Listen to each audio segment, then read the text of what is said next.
Мәжілістің мерзімінен тыс парламенттік сайлау өткізу туралы үндеуі жерлерде қолдау тауып жатыр. Бұл қадам ең әуелі халық алдындағы әлеуметтік міндеттемелерді орындауға септігін тигізеді дейді облыстық және қалалық мәслихаттардың депутаттары. Олар халықтың үмітін ақтау үшін білікті кадрлардан жасақталған жаңа құрам керек деген пікірлерді де бір ауыздан дұрыс бастама деп отыр.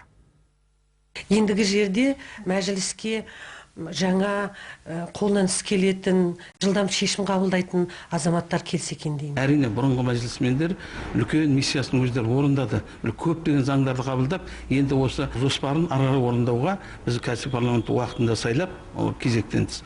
Сол ары сол жұмысты жалғастыруымыз керек. Шыққан үндеу расында да уақытында шығар.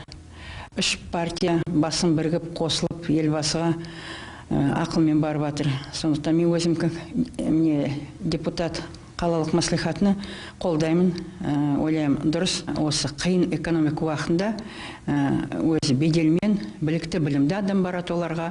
Біздің алдағы дамуымызға серпін беретін, алдағы уақыттағы жұмыстарымыздың бастауы болып тұрғаны сөзсіз. Демек, біздер биылғы жылдан бастап жаңа заңдарменен, жаңаша бір серпінменен, жаңа бір лекпенен жұмыс жасайтын кезең келді. Сондықтан парламенттің бұл шешімін шын мәнінде де құптауға тұрарлық.